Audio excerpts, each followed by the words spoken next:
Here we are with Valery Uvarov. We are Project Camelot, and we're very pleased to be here in St. Petersburg, Russia. And how do you say that in Russian? Sankt Peterburg. Petersburg. Okay. It's a beautiful city, lovely. And you are a very interesting man. We're very, very pleased to be here and welcomed into your home. You've been a very gracious host, and thank you very much for that. You're more than welcome, my friend. Thank you. So we want to begin with whatever you are comfortable with, whatever you would like to tell us about yourself. To begin with, we would be curious as to your history, how you came to be where you are today. We know that you're working with the government. Is this true at this time? Well, yeah, more or less. Okay. Actually, everything was changed in my life on 1989. Before, I was a professional musician, I was studying as a mathematician, and also I was studying as an artist or painter.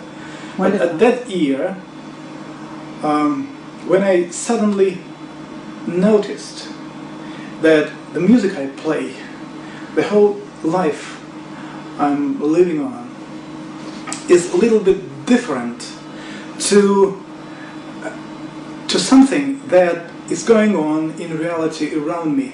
I have just understood that our civilization, our planet, has a certain or kind of problems. And it was a choice for me whether I play music as I did before, or I will try to take my part in the solution of that problem that I saw around me in this life. And I made a decision. On that 1989, I have visited a UFO conference here in Russia. And I met a lot of very interesting people and investigators over there. I have a lot of interesting stories. And something just changed in me. Everything was turned upside down. And I decided, I deny music, I deny everything in my life. And I decided to be fully devoted to investigation of UFOs, actual history of our planet and our civilization, and trying to take my own part in making this life, our civilization, better than it was before. So, were you prompted to go to this UFO conference because you might have had an encounter with the visitors, if you would call them that, prior to that, consciously, or was this unconscious that you were prompted to go to the conference, but you weren't sure why? In my childhood, I have encountered someone, but at that time I didn't realize what took place. For me it was like something, well, maybe usual. Strange, but usual. Then I started to see strange visions, universe, flying spacecrafts, the other things. I was, crazy about any films, any books about, extraterrestrials and, fantasies. Probably it was always inside of me. I see. But on that year, 1989, it was like a deformation and transformation. I have suddenly understood, clearly understood, that this new way is the real way for me. How old were you then? Do you know? Well, it approximately? was... Approximately? Yeah. It was 36 years. Ah, really? Just 36 years. And everything was changed. And I'm happy about it, I tell you. But really, now I'm a very lucky man. I do what I love to do. And I have made some very important discoveries, and I hope And I am always sure we will talk about it today. Yes. And I will share some very interesting ideas. And you've written some books as well, is this true? Yeah, sure. I have written some books, some articles. Uh-huh. Also, I do publish Nexus magazine here in Russian language. Okay. I'm a main editor. Wonderful. And originally we saw you as associated, being interviewed as part of Secret Space. This was Chris Everard's video on the space program. And you also have knowledge about this. Is this true? Yeah, okay. That's true. Okay. And you have some kind of background in mathematics? Can you tell us what that is? It's a St. Petersburg Polytechnical Institute where I have studied it. I see. And is this a formal degree that you have, or is this some years of study? No, it just happened that it was some years of study. And then when this year came, and I have denied everything, and I just was completely focused on investigation. So I left everything and started to do what I started to do. But at the same time, being a musician, professional musician, a painter, and well, on one hand, a mathematician, it's much easier for me to understand what's going on. I can see one event, or let's say object, from three different point of views. As a musician, as a mathematician, well, it's much easier. So you have the artistic side, you have the scientific side. Yeah. This is very interesting. And then you have, what would you say? I mean, the music and art and mathematics. This is a lot of similarities, right? On one hand, yes. On one hand, I can look at things very freely. I'm not hidden in a small box of a science. You know, right. Mathematician can look at the world just like mathematician. Okay? Me not. I'm trying to see the event from the different point of views. And it's understandable for me. Especially now when I need to see something hidden behind, for example, some events in the history of our civilization.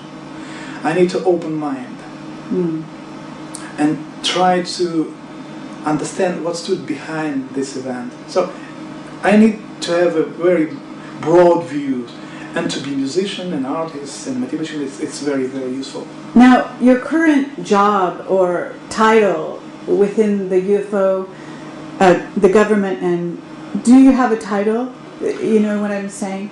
Well, actually it happened like this. Those people in military and government who were engaged for many years of investigation of these UFOs. They knew about me. Yes. And they have invited me to be a part of their interests. I see.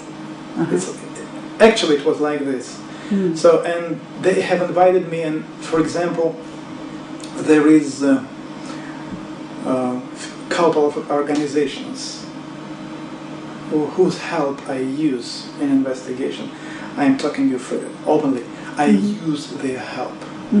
When I need to get access to hidden data bank or some information which you cannot find in a library. So for this reason, I just part of military organization, and I'm able to get access to anything. And you've done investigations on the pyramid and pyramid energy as well, and perhaps they gave you access to the pyramids or the Sphinx? Sure. Yes. But on the other hand, I'm interested in the science standing behind pyramid. This is the key moment, science. I'm absolutely sure that those people whom we know or whom we call hierophants, ancient Egyptians, actually not Egyptians, Atlantean priests. It was post-Atlantean priests.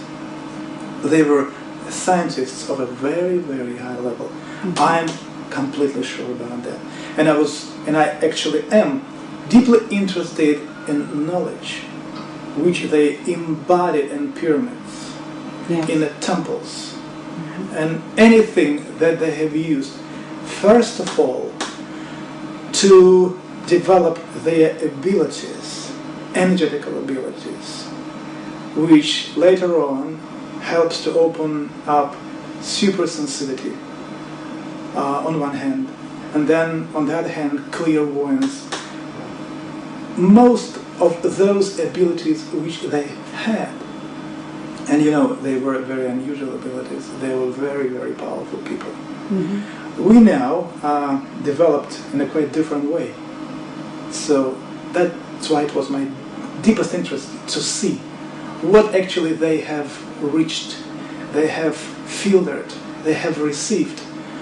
Well, pretty soon, investigating ancient texts, I also came to the conclusion, all the knowledge that they had, they have received as a gift from a very, very high extraterrestrial civilization.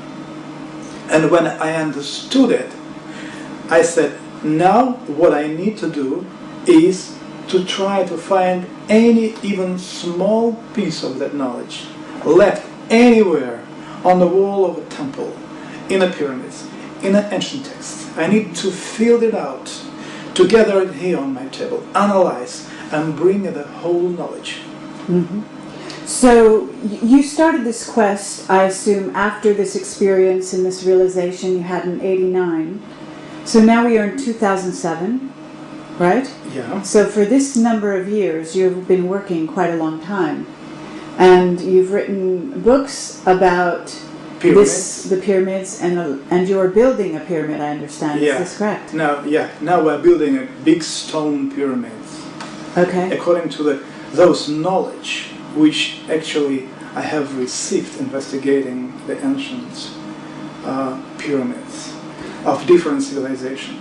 And what is this knowledge that can you tell me a couple of key things that you are building you are building actually more than one pyramid eventually here in Russia, not so far from here, you said? Yeah, it's just 100 kilometers from St. Petersburg. Uh-huh. We have found a very, very ancient place where people were making rituals for a few hundred years.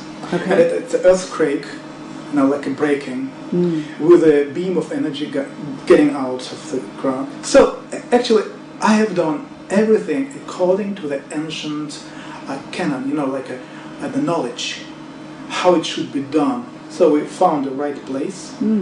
Actually, there are three very good places there. But now we are trying to we are actually setting a pyramid on one of these places. I see. So it's an energy vortex that you have found. Yeah, pretty strong energy vortex. Uh-huh. It's a key moment. We should do it. But at the same time, I came to a strict conclusion that what we actually know, I mean our civilization, knows about the pyramids and their effects, it's almost nothing to reality in comparison to reality. Okay. This is the reason we have decided to set up a pyramid made according to the knowledge, not like pyramid shapes or some proportions, which actually we met investigating different pyramids. No, it's too small part of information. No, it's not enough. There should be much more. First of all, when the ancient priests were constructing the pyramids, they were doing it trying to tune on a certain person. For example, for Pharaoh or a priest. The Cheops pyramid is quite different instrument.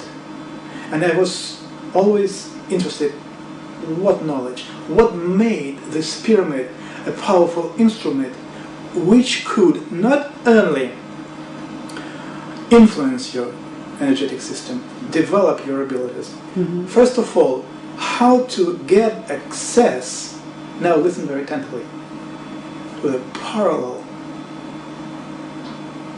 dimensions of the earth and time.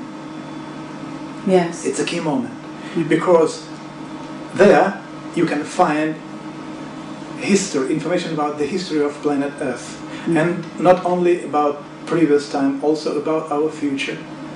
So you can get something that you even cannot imagine This is the reason why I have devoted the whole book, which I just wrote and published here in Russia. It's the name of the book is the Pyramids. Okay. It's this one. I think it's going to be the same cover in English language too. I think this book will be published in English language in the nearest future. Mm-hmm. And there you can see the translation of the ancient texts. You will feel and understand the interests of ancient priests, why they spent so many years and so many, money also, just to set up a huge pyramid. Why? Just to bury a pharaoh? No. It's quite for different purposes. Mm-hmm. And we have decided to get the same possibilities now setting up this pyramid. So we have found a place, we have found a knowledge.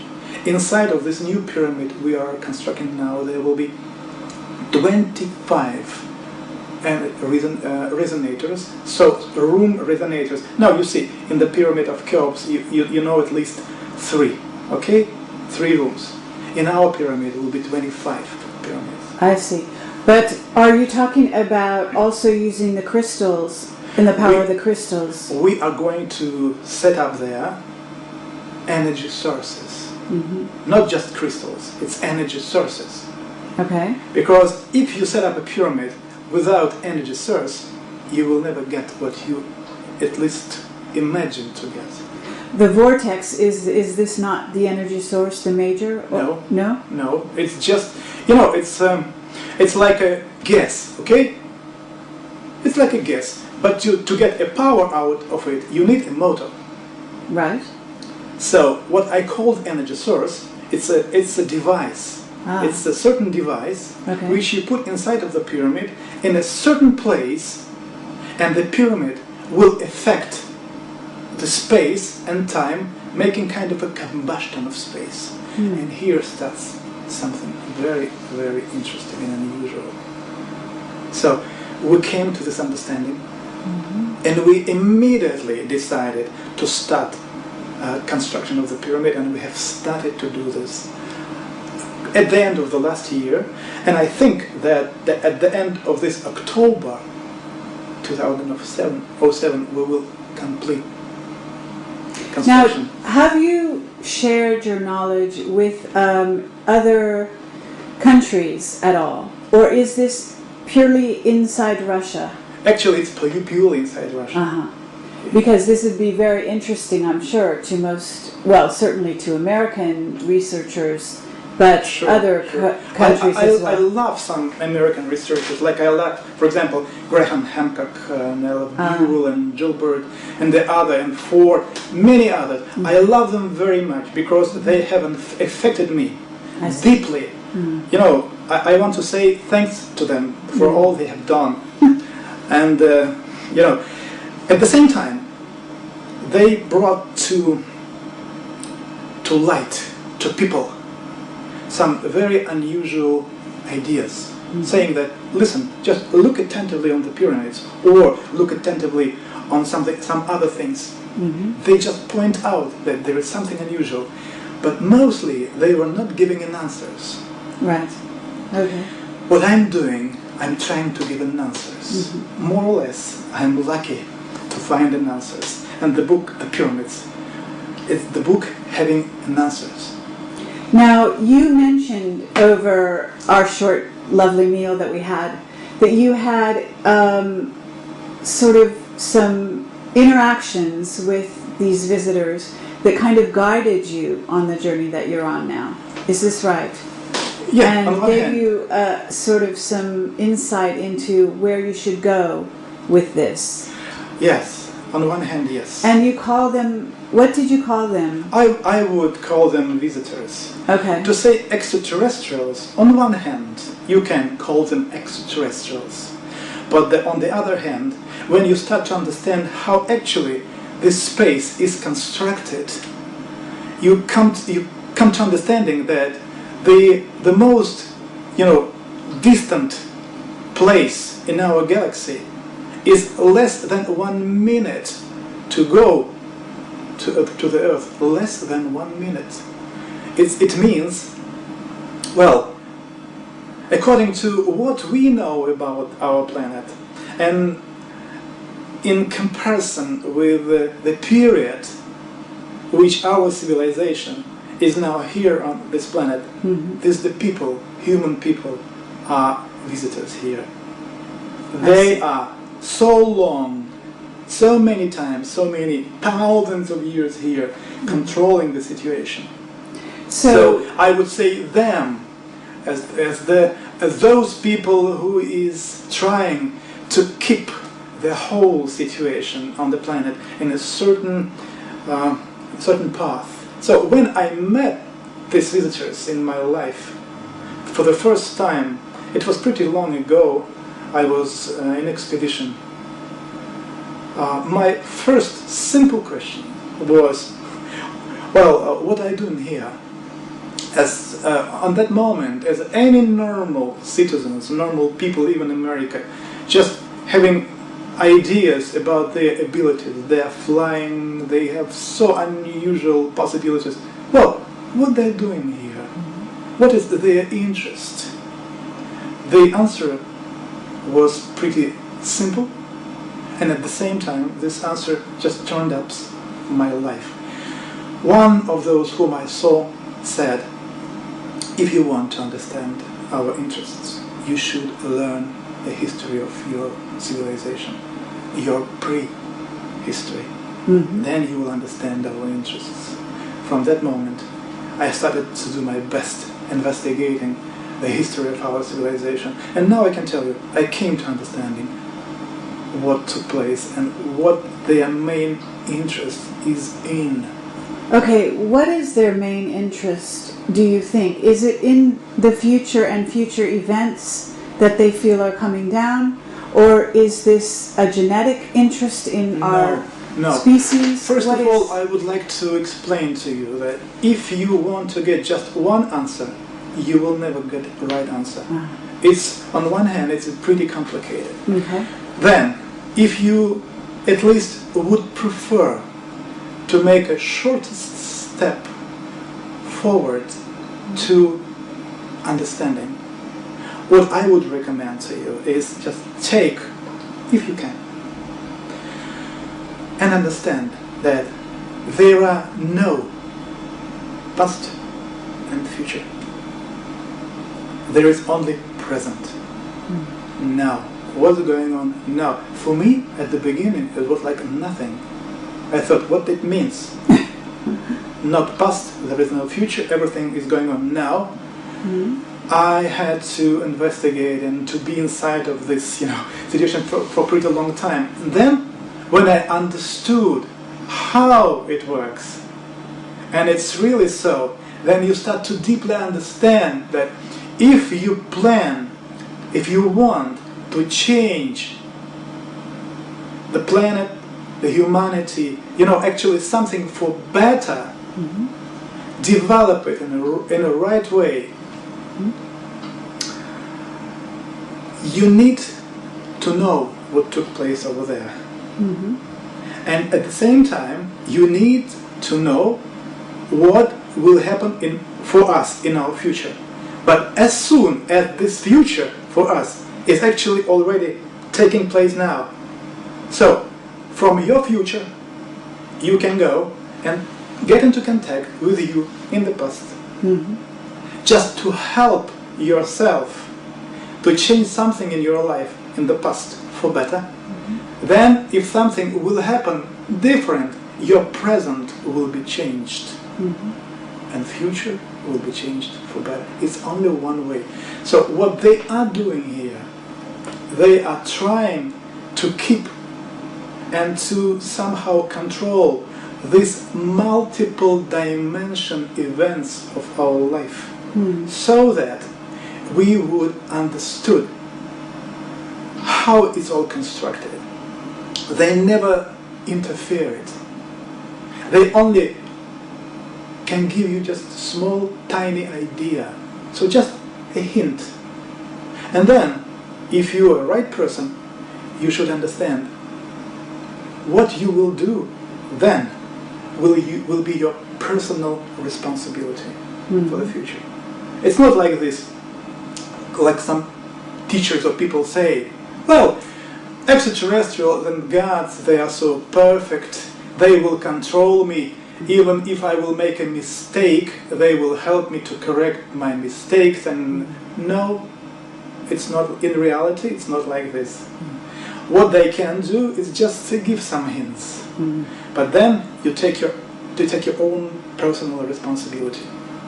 So, have you studied Eastern philosophy and, enlightenment and knowledge about the chakras and so on? Sure. I did it. I did it completely. But in some couple of years later, I came to a strict understanding that if you start, or you will try to see what stands behind this knowledge,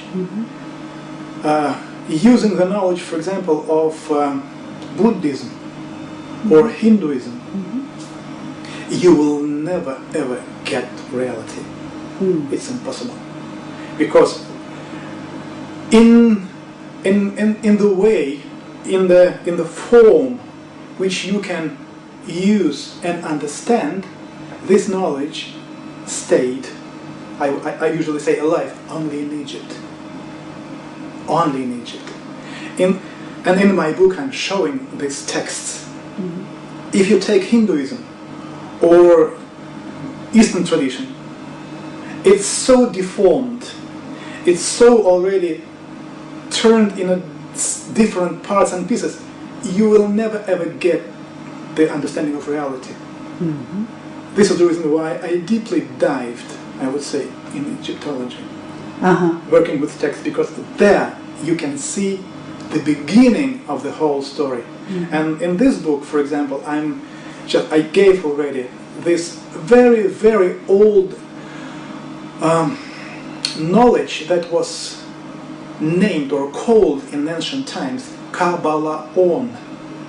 This is the knowledge of a unity of construction of human and universe. How it's constructed, actually, it's one and the same thing. So if you want to understand it, you should start from the beginning. And this beginning, not deformed beginning, you can find only in Egypt, nowhere else. Now, when you said you were contacted on an expedition, were you in Egypt at the time of your contact? No, in Siberia. Siberia? Yeah, it was expedition connected to my investigation of Tunguska case. Now, we want to hear about this, Tunguska, because you have just written a new book about this. Is that right? Actually, I'm going to finish it. Actually, the whole book will be devoted to the 100 years university. Oh yes, is this coming year, yes. Right? Next year. Next year. It's coming already. Yes. So, and this book will give the idea of what took place over there. Actually, you will get answers. Within the last 70 years of investigation, scientists at least have got and brought to people around 300 different hypotheses. And most of them are so different, people cannot put it together. In this book, I am putting all together and giving you I'm describing the whole event so that all these different hypotheses are coming together as the one. I see.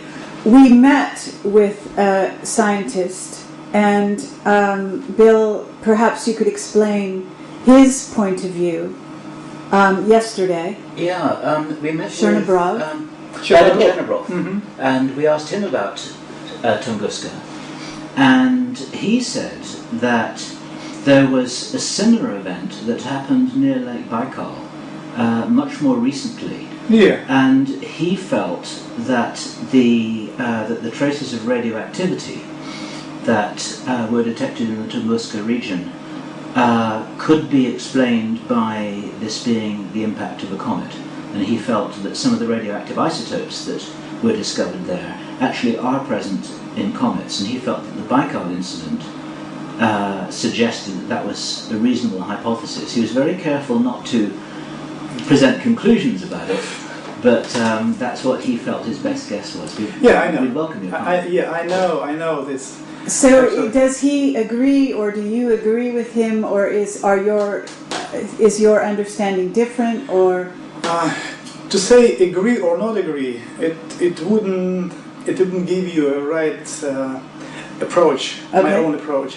Actually, working and trying to find an answer what took place in Tunguska, I have learned a lot of materials, a lot of results of investigation of different scientists, and I'm very grateful for them for this.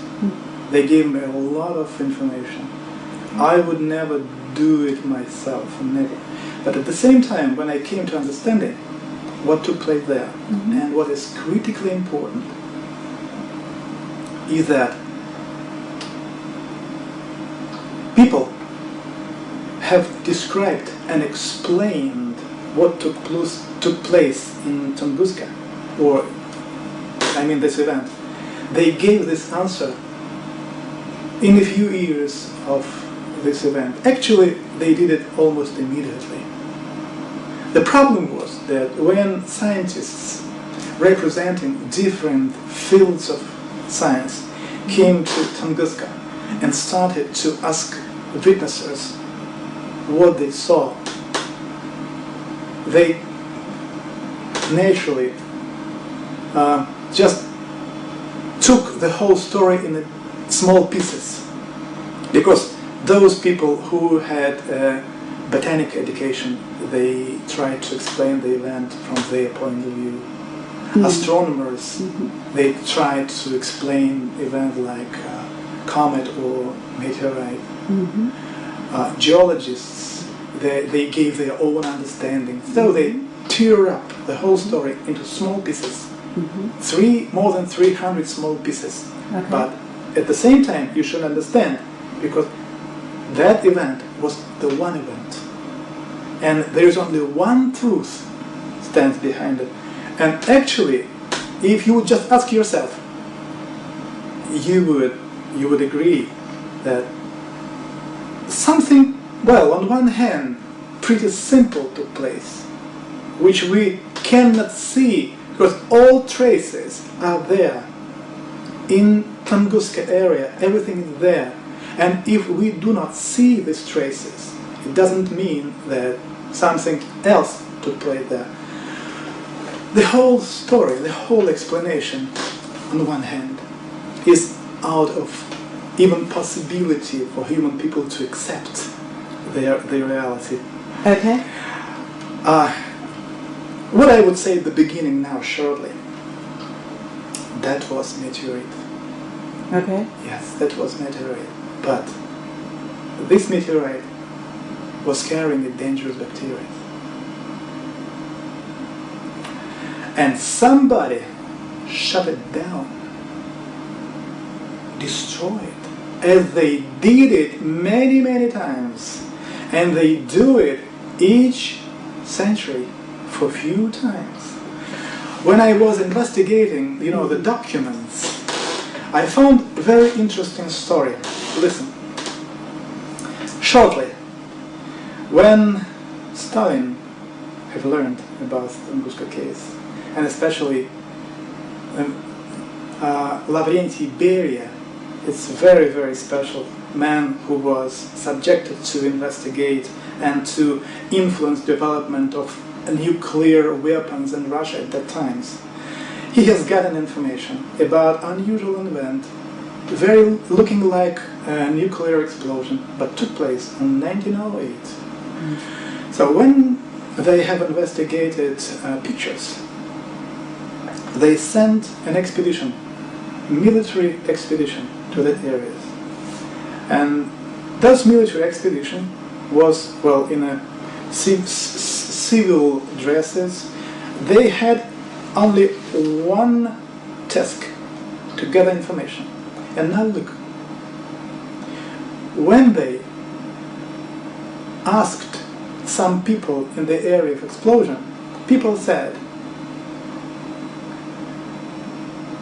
very, very shortly after explosion, the local indigenous people saw a group of strange visitors having very highly developed equipment on them on 1908, investigating soils. So they saw them. Tell me who they were. Very highly equipped people on 1908, who they were. It's just a short beginning. But at the same time, I can tell you, reality is amazing. Amazing. There are somebody who is preserving the planet Earth because of this meteorite having dangerous bacteria.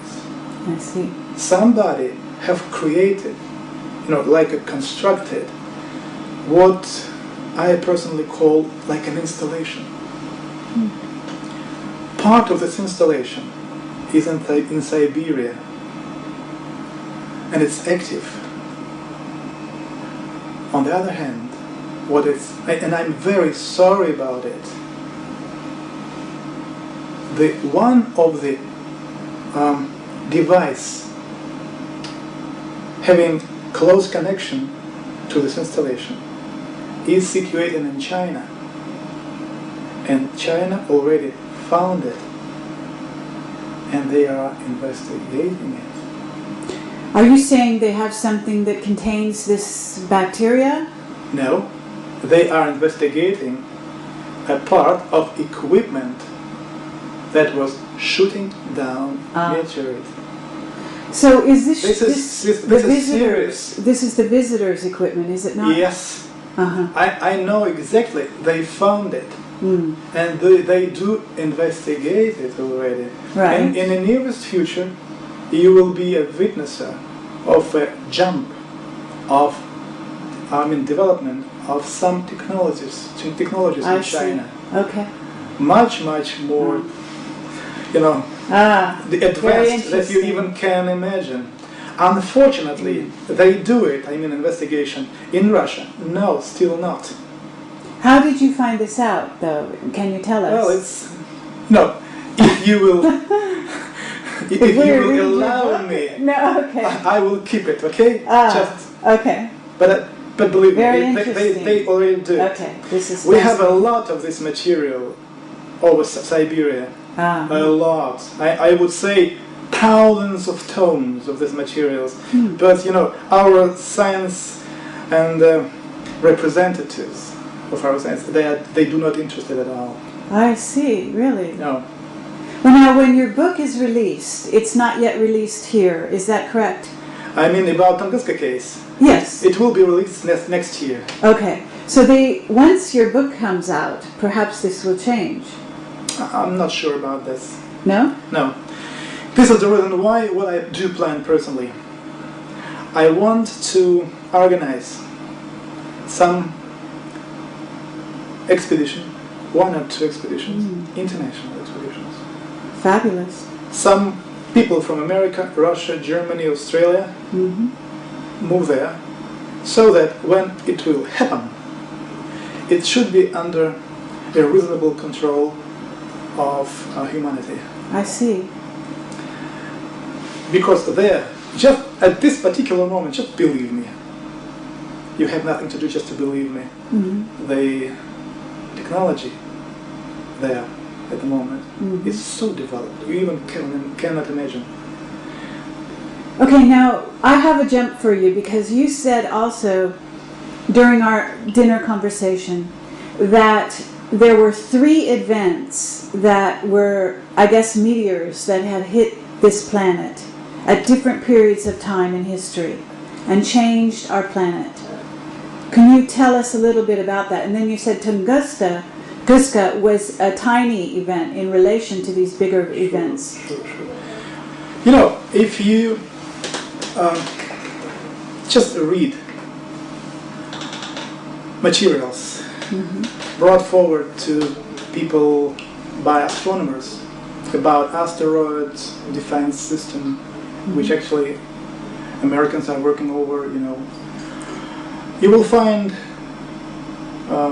idea that, for example, big asteroids, maybe 1 kilometer in diameter, are hitting planet Earth maybe one time in 300,000 years, or maybe even in 1 million years. When I was investigating the ancient texts, I came to not only understanding. In my book, The Pyramids, I'm giving the ancient texts everything. I mean, like translation, you will see everything there.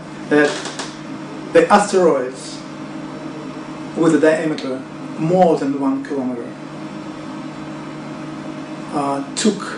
or hit the planet at least 2 times within the last 16,000 years, at least. Actually 3 times, but first 2, and especially those whom I name Azores, which hit the planet in the area of Azores Islands. It took place exactly 13,660 years ago from the autumn of this year. Exactly. And in the book I'm giving exact calculations and ancient calendars, showing you exact date when it took place. Now, are you saying that this might be a cyclical event? Yeah, this is, you did it, my friend. Great, great. This is the most important idea, that those ancient calendars, Mayan calendars, and some of the ancient Egyptian calendars, which I call like a catastrophic calendars, I would say like this. Okay. They are giving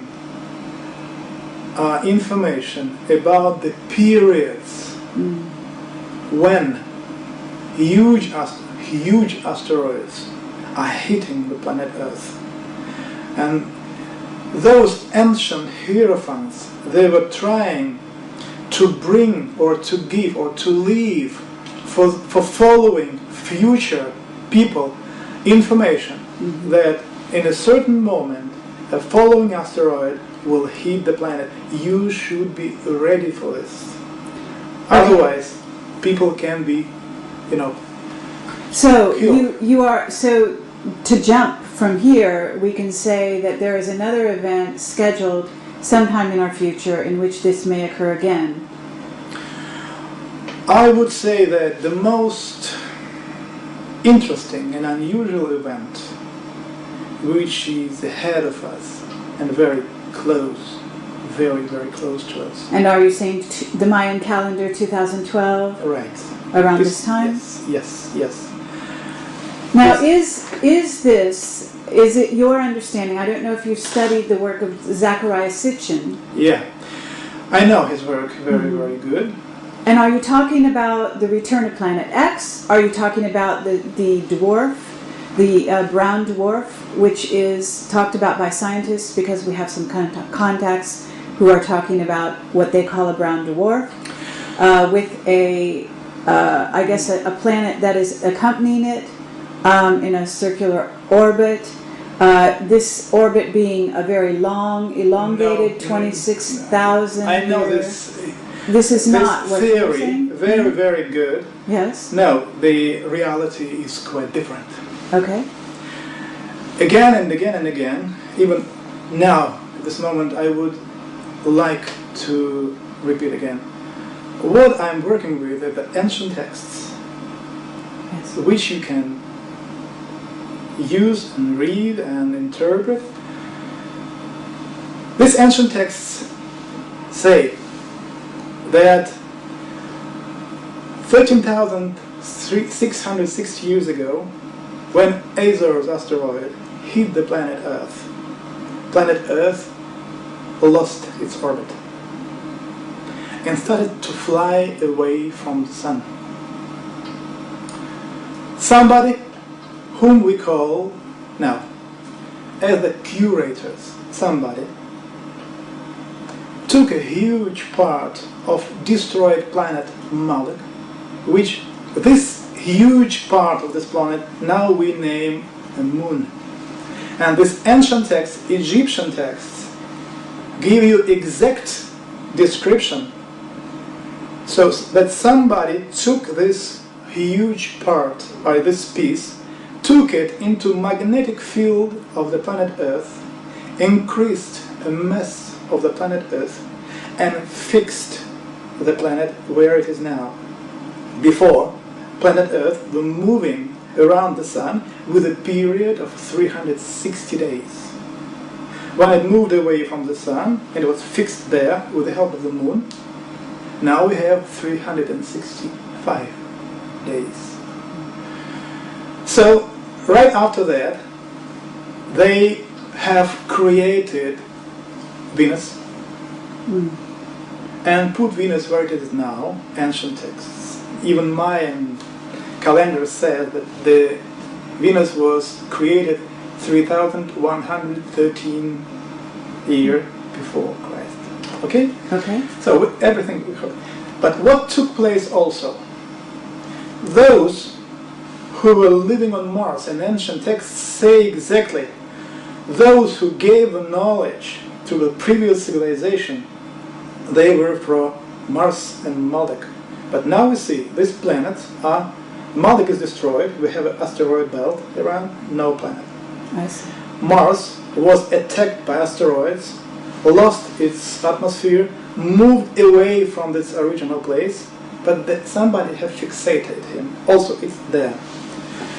But those who lived on those planets, they have moved to one other planet of a solar system.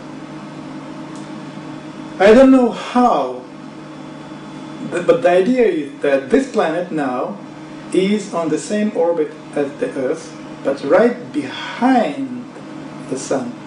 Quite opposite. We are moving with the same speed, and this is the reason why we mostly cannot see it. But at the same time, there are some periods when we can see this planet, and astronomers have seen this planet and registered this planet. And in my book I am giving the full description of those events. Are you saying these people, are you calling them the Anunnaki or no? Yeah, Yes. it doesn't matter. It doesn't matter how you call them. Sure. Doesn't matter. But is it the people that are it's the same reference that some researchers are using for this group of people who actually came to Earth originally and brought and genetically engineered our species? Is this how you see? I wouldn't say genetically, No. No, it was a little bit different. Okay. Genetic effects took place on planet Earth very, very long ago. Much far. I mean, this event is quite different. So, the most idea is that on 2012, we are about to witness, I would say, destability of solar system. Causing asteroids? No. It will be in connection with unusual activity of the Sun. Of the Sun? Yeah. Okay. Unusual activity of the Sun on one hand will affect instability of the planet behind the Earth. Behind the Sun, sorry. Behind the Sun. That's the first thing. But on the other thing, there is another very, very important key moment. If you remember ancient Mayan texts, you will find some interesting idea. This texts say, previous star teachers will go away, and new ones will come here. And people I'm working with, we have found and understood a mechanism, what stands behind this. To understand this, we need to add, to give idea of a certain energetic mechanism of the planet Earth, which is closely connected with time and space. This, what you can see now here, this is a geographical axis. Okay? Mm-hmm. Yes. This is magnetical axis. Okay. So when it starts to rotate, it forms like this. Okay. So the central focal point is here. Mm-hmm. Okay, you see? Mm-hmm. This is the 30 and 35 latitude. This is exactly where all civilization of the former world have developed. China, Egypt, Mayan, everything is here. Okay. So now look, investigating scientific materials, we came to understanding that this part, when it goes wider or different way, this pulsation here and here has a period of 4 years. 4 years period. But now something very unusual started to take place. This part started to go wider, wider, and this focal point started to move to the north. Okay. On 2012, this focal point will move on the northern pole, and field of time and space will be opened. And this is here we will be witnesses of appearance of a stargate. Okay. Stargate. Uh-huh. Through this stargate, former teachers will go away and new ones will come. And everything, all this event will be closely connected with activity of the sun and appearance of instability of the planet behind the sun. So we are about not only to see this planet, and it means we will be very close to start a reasonable, understandable contact with our predecessors. Mm-hmm. So are you saying that also the movement of, if I understand it correctly, our galaxy close into the center of the galactic plane, do you see anything what you of mean, this influence? What you mean when the solar system fly through the galactic plane, this is the moment when we go through meteorite flow and asteroid flow. I see. And that's why periodically we move through it and we have these asteroid impacts. But what I'm talking now has a quite different period. I understand. Quite different period. Okay. But a very unusual period. And are you saying we're going into a different dimension? Not we. We will be here. We are here and we will stay here, where we are now. Right. But those who was controlling the solar system, I mean curators, we will be witnesses how they will go. Someone will go away, and new ones will come here. Will come out here. I see. But who are you working with? If you can tell me your team, is this scientists, philosophers? All of them, but mostly scientists. Uh-huh. Scientists. So there's scientific basis for this understanding. Yeah. This is what I'm giving you now in a simple way. It's pure science. Okay. Pure science. I understand. So the stargates that's opening up, is this at the North Pole, you're saying? Yes, North Pole. And what kind of preparations are you making? Is this part of the reason why you're building the pyramids? To on one hand, bring on the energy, facilitate No. First of all, what I would say, first of all, what will take place on planet Earth will critically affect human health. Okay. Those ones who will have, to this moment, not good health, they will be dying of heart attacks, blood vessels problems, Okay. We came to understanding, it's a key moment,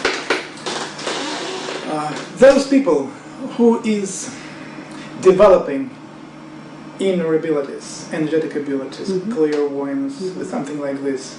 And in case if they are doing it without knowledge, which that was left behind by ancient priests, 70% of them, even 80% of them, are dying from cancer. Cancer. What it means and how it happens. An answer is in the field which we can now try to explain. Look, when somebody starts to meditate, trying to get a cosmic energy, okay? Mm-hmm. You start to meditate and, you know, like imagine the energy is coming into you and it happens. Mm-hmm. That's all right. When you are a bearer of this energy, okay, your own inner biological time is slowing down. On one hand, that's okay, because you will feel much more, you know, energy inside. Mm-hmm. Your clairvoyance will be opened. This is what we need. But when the phone started to ring, or you need to go back home to do what you should do for your family, right? Mm-hmm. You just switched off from this energy vortex. Immune system made, you know, this like a the immune system tries to return back to the normal position. Okay? Speeding up inner time because you have slowed it down. Immune system immediately starts to make it just speeding up. Speeding up of inner time causes beginning of a cancer. Immediately. This is the reason why the world well-known teachers like Jiddu Krishnamurti, Ramana Maharishi, Vivekananda, Sri Aurobindo, Mira Alfassa, the mother actually, Madame Blavatsky, Reich, Castaneda, Osho, all of them died of cancer. Okay. We have found this warning left by ancient priests. This warning says, if you will be developing your abilities without knowledge how it should be done, you will never cross the border of death. You will die. So we have found these texts. We understood the meaning. And first of all, we started to investigate and develop the system of defense for myself, for the scientists and specialists I'm working with. This is the key moment. And actually, this is the reason why I would say people in the nearest future, when 2012 will be very close to you, you should take in account that you should perfect, you should develop your health. Otherwise, thousands, if I would say maybe even hundreds of thousands of people, maybe millions, will not survive these changes. And one of the instruments which ancient used for this, I mean to preserve themselves against cancer, to step over the border of death, that was the pyramids and so-called the wands of Horus. So, you know, metallic, I would say tubes, you know, reach any of ancient Egyptian pharaohs, I know sculptures of pharaohs and priests, they have it in their hands. I wrote a book about it, which is called The Wands of Horus, giving the ancient texts and explanations and ideas what stands behind this. I myself deeply understood that this is the key moment, and now we are developing it. And this is one of the reasons why we are setting up now big stone pyramids to prepare ourselves, our health, before this very important event. I see. We should be prepared. Otherwise, Well, is this not also, first of all, the pyramid is considered an ascension, a machine for an ascension. Mm-hmm. And in a sense, what you're talking about is this ability of the body to ascend spiritually through the use of this medium? No, I wouldn't say like this. Everything is much more simple. Okay. When you are talking about ascension, Yes. in reality it's different. Mm-hmm. No, I would say everything is much more simple. What you need to do is to correct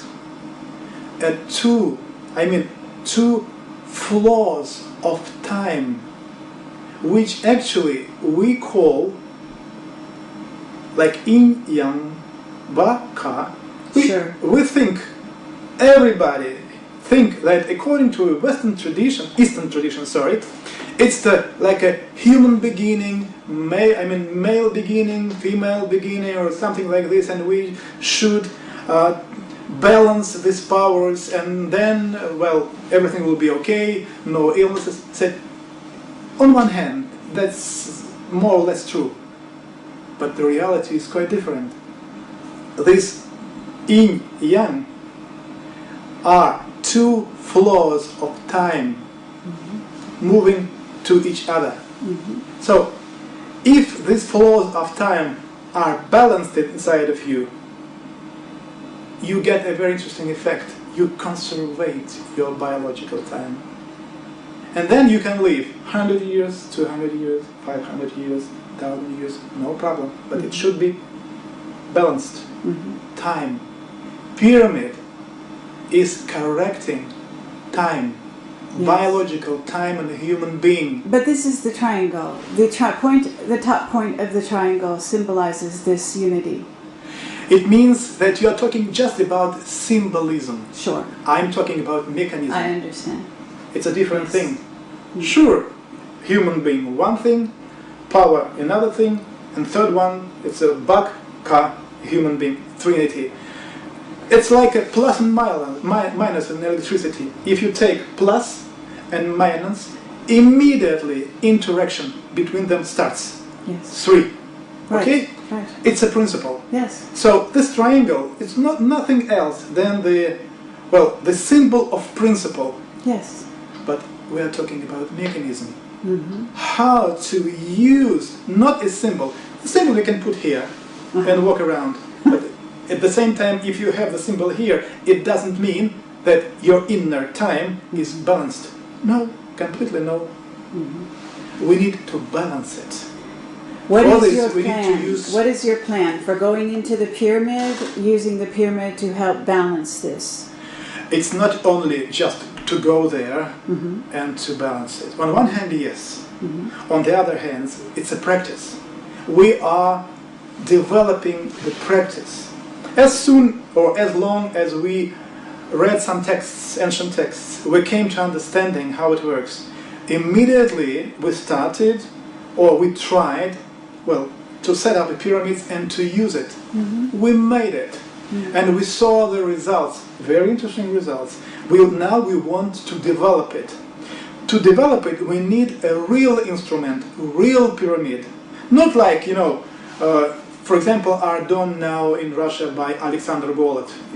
It's the pyramids, a few pyramids like this, they're made of wood, like a plastic. Mm-hmm. No, it should be a pyramid of a special angles made of quartz, white quartz, having a big own weight.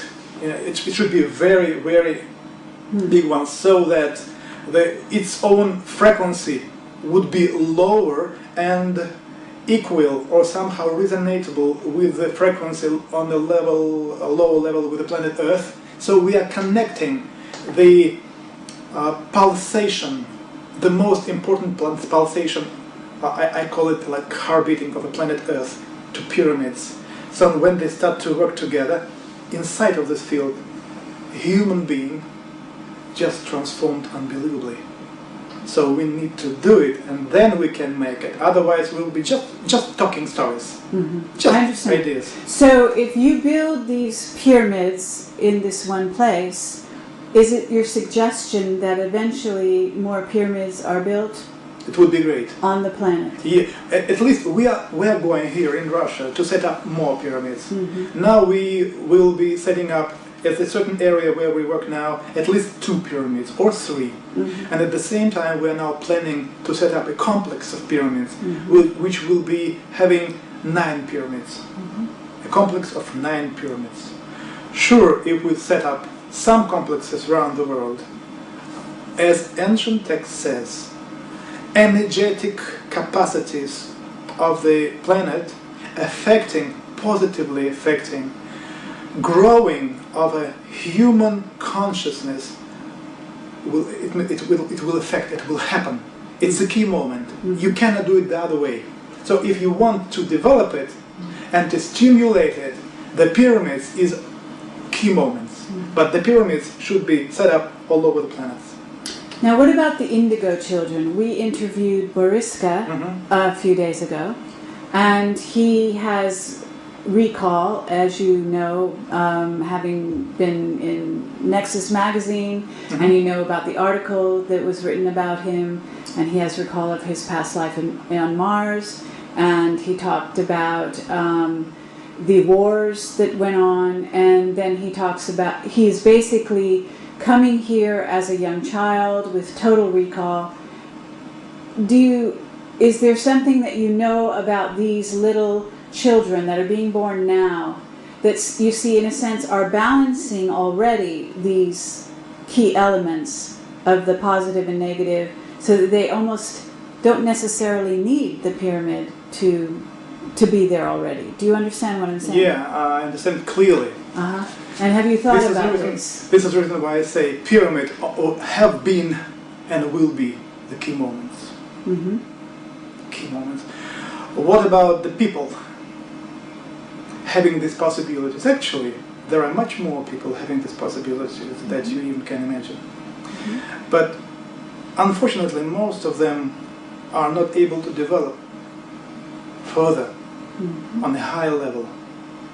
The pyramid is an instrument which is giving you a possibility to step over the border of death. You know, I'm sure that development of inner abilities, are you an indigo child or not, this development will affect your system and will cause problems with the health, especially cancer, for sure. To step over, we need to use knowledge and instruments. I understand. And pyramids are critically necessary.